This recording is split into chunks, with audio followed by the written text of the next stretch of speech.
السلام عليكم ورحمة الله وبركاته. اللهم صل وسلم وبارك على سيدنا محمد وعلى آله وصحبه وسلم. ازيكم عاملين ايه؟ يا رب تكونوا بخير. النهارده بقى جايبه لكم فطار اول يوم شهر رمضان الكريم. كل سنة وانتم طيبين ويعود عليكم وعلينا الايام بخير. زي ما انتم شايفين كده هعمل معاكم هنا بلح باللبن وصوبيا، يعني روتين الفطار من اوله. زي ما انتم شايفين كده هنعمل معانا الحلو والحادق والطبيخ وكله. زي ما انتم شايفين كده دي الأصناف اللي أنا عملتها. أول حاجة بحضر معاكم هنا الكوبايات والبلح بفزقه بالشكل دوت. زي ما انتم شايفين كده يعني على العدد أو الكوبايات بيبقى مثلا في العدد. هنا بقى معانا هنا السلطانية بتاعة المخلل. وأبدأ بقى أسمي الله. طبعا هنا جبنا كيس مخلل اللي هو بتاع رمضان. كل سنة وانت طيبين. بقى ايه لازم يكون على السفرة بتاع في رمضان طبق المخلل دوت، علشان بيبقى بيكمل بيه السفرة. هنا زي ما انتم شايفين كده انا هنا جبت كيلو لبن. هعمل صوبيا وهعمل بلح باللبن. ومعايا هنا جوز هند وتمر وزبيب والسوداني. وجبت اللي هي الصوبيا. هنا اول حاجة عملت انا نقعت البلح في مية بالشكل دوت وسبته لمدة ساعة. وبعد كده غليت اللبن وبضيف له هنا اللبن والسكر وكده يصبح معايا جاهز. يعني سهل جدا ومفيد جدا للصحة. في مثلا لو حابين مثلا تفرموه بالخلاط بيبقى طعمه أجمل. بس كده يعني ايه علشان ما يبقاش مفتل معاكوا كده بيتاكل مع اللبن يبقى أحسن يعني. حبيت أعمل بالطريقة دي عشان بيبقى طعمه جميل جدا. أو زي ما شايفين كده بنحط معلقتين من البلح أو 3 بالشكل دوت. وبعد كده بنزوده باللبن. وكده كان البلح باللبن جاهز معانا اهو. اصبلكوا هنا كوباية وهبدأ احضر معاكم الصوبيا. لو انت بقى جديدة في القناة اول مرة تشوفي لي فيديو دوس اشتراك وفعل الجرس عشان يوصلك كل جديد. وهبدأ بعمل معاكم الصوبيا. مكوناتها سهلة جدا وبسيطة. ان انت بتجيبي اللبن بتغليه وبتبدأي ان انت بتضيفيه بقلب الخلاط او بالكبة او اي حاجة يعني متوفرة عندك. وبتحطيه بالشكل دوت وبتضيفي عليه السكر والمكون اللي انت بتجيبيه من عند العطار اللي هو بتاع الصوبيا اللي هو البودر.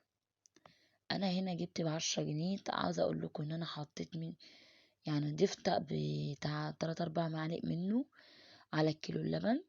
وضفت بتاع كوبايه سكر صغيره اللي هي كوبايه الشاي. وكان جميل جدا. وحبيت ان انا احط له تكه بسيطه جدا من جوز الهند. فرقت بطعمها كتير جدا يعني اول مره اجربه جوز الهند. كان فرق طعمه جميل جدا. انا حتى انا عملت رز بلبن بالجوز الهند او بمعلقه صوبيا. لو جربتيها هتفرق معاك برضو بطعمها. انا هنا هحط هنا معلقتين جوز هند. ان شاء الله لو جربتي الوصفه دي ان شاء الله تعجبك وهتدوقي طعم جميل جدا من الصوبيا. اي تكاية بسيطة جدا بس بتفرق كتير اوي الصراحة بطعمها. انا هنا عملت النهاردة بلح باللبن وصوبيا. ما حبيتش بقى ادخل تمر معاه او خشاف او الكلام ده كله. حبيت ان الحاجة بتبقى موحدة يعني اللبن مع البلح باللبن. بعد كده هعمل حاجة تانية مثلا. عملت مثلا حاجة حلوة. انا عملت النهاردة قطايف. احنا جبنا كنافة وقطايف بس حبيت ان انا اعمل المسكر النهاردة القطايف. فكل يوم هعمل حاجة غير التانية يعني بحيث ان انت تقدر ان انت تنوعي بالأطعمة او بالمشروبات. كل يوم يبقى فيه جديد وكل طعم مختلف عن التاني مبقاش برضو فيه لخبطة. انا هنا كنت عملت معاكم الصوبيا. يا رب يكون عجبكم الفيديو. زي ما انتم شايفين كده هصب معاكم الصوبيا والبلح باللبن اهو بالشكل دوت. وصفة سهلة جدا وبسيطة. يعني اي حاجة ما تستصعبهاش هتلاقيها سهلة معاكي وبتعمليها احسن من اللي بره. وممكن توفري كمان بالكمية وتوفري بفلوسك. هنا كنت خلصت كده العصاير ودخلت على الأكل. طبعا هنا كان عندي عجينة الكفتة، دي كفتة برز، ده بمقدار نص كيلو. فهصبعه بالشكل دوت، احط ندعة زيت بسيطة وبعد كده تصبعيها. وهنا ابدأ ان انا اقلي معاكم زي ما انتم شايفين كده بقليها. وبعدين باخد منها اللي هو كفتة، يعني صوابع وكفتة بالصلصة، برضو بتفرق بطعمها. وبرضو انت بتشكلي اللي هو بالدمعة او اللي هي الناشفة، في اللي بيحبها كده وفي اللي يعني كل واحد حسب ذوقه وحسب ما بيحب. انا هنا جبت معلقتين مغرفتين من الصلصة، وضفت هنا نص الكمية من الكفتة عشان اراضي جميع الاطراف، يعني اللي حاببها كده او كده. وهنا عصقت بقى معاكم اللحمة. طبعا اللحمة عصقتها بالبصل والفلفل الالوان والفلفل الاسمر والملح وشوية كزبرة، كان طعمها جميل جدا. وهبدأ بقى هنا احضر معاكم الرقاق. طبعا الرقاق ده جاي لنا كده بمناسبة شهر رمضان. ده من عمتي الكبيرة اختي جوزي، فهي عارفة ان جوزي بيحب يعني الرقاق، فعملت حسابنا معاها وبعتت لي الكيس دوت. ربنا يبارك لها يا رب. واحب اقول لها كل سنة وانت طيبة، وان شاء الله يعود عليك وعلينا ايام بخير. اهو زي ما انتم شايفين كده ابدا بقى اعمل معاكم هنا الرقاق. طبعا الرقاق بنبله وبنحط ما بين كل رقاقة والتانية معلقة سمنة بالشكل دوت، يعني بنرشه بالسمنة. وبعد كده أول حاجة بعملها إن الصينية بتبقى فيها سمنة قبل ما بل الرقاق.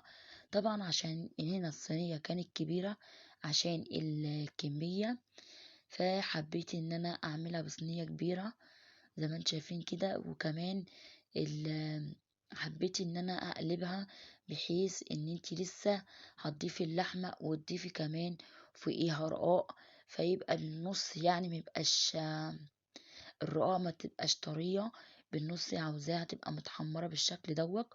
وتبدأي ان انتي بتحطي بقى ايه، طبعا دي معمولة على البوتاجاز من فوق.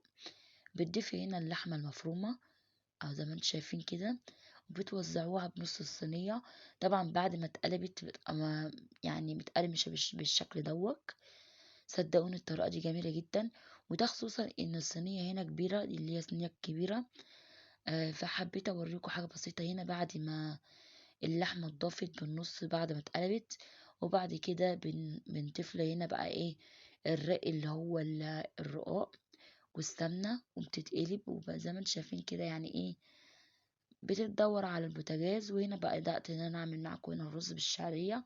طبعا حمرنا الشعرية وضفنا خسرنا الرز وضفناه وهنسقيه وهنسيبه بقى يستوي براحته. طبعا زي ما انتم عارفين اي حاجة بتعملوها بصنعة بتفرق معاكم. ويعني لو حاجة بسيطة جدا ممكن اللي تبوظ الاكلة منك، فانت اهم حاجة ان انت تعملي الحاجة بكل تأني. هنا بقى زي ما انتم شايفين كده قلبنا الرقاق وكان بقى جاهز معانا. وهنا ابدأ بقى اسلق معاكم اللحمة. طبعا دي كانت قطعة لحمة على بعضيها. احب اقول لكم ان احنا اصلا عشناها سفلقة النهاردة، وان الفطار النهاردة كان كله ما شاء الله من عند الحبايب ان هم بيجاملونا في شهر رمضان. يعني اللي ذابح بعت لنا واللي عمل رقاق بعت لنا، فيا ربنا يبارك لنا فيهم ويخليهم لنا يا رب، كل سنة وهم طيبين. وهنا بقى زي ما انتم شايفين كده بقى ابني عاوز ياكل قطايف. طبعا انا بعته يجيب كنافة، فلقيته جايب لي قطايف برضه وجاي برضه مصمم. فبقولت له ما فيش مشاكل، كل يوم هنعمل حاجة يعني غير التانية. فحبيت ايه ان انا اساعده النهاردة واعمل له الحاجة اللي هو بيحبها. فهنا زي ما انتم شايفين ضفت هنا الحشوة هيبقى عبارة عن سوداني وزبيب وجوز هند. وهنا زي ما انتم شايفين كده بنحشي القطايف ونعملها بالشكل ده ونقفلها بالشكل ده وبنقليها وبعمل لها العسل. طبعا ما كانش فيه وقت يعني ان انا اصور لكم العسل. هو طريقته سهله جدا. هنا حطيت معلقه كوبايتين من السكر على 3 كوبايات من الميه مقداره، ونص ليمونة، وسبته لما تقيل وكان معايا جميل ما شاء الله. وهنا كنت قليت القطايف وكان معايا بالشكل النهائي. ويا رب يكون عجبكم الفيديو. دوسوا بقى لايك تشجيعا فضلا وليس امرا، وادعوا لستي بالرحمة والمغفرة. ربنا يبارك لكم في اولادكم او وعيالكم، ويجعله شهر الخير واليمن والبركات. ويا رب يكون عجبكم الفيديو، والسلام عليكم ورحمة الله وبركاته.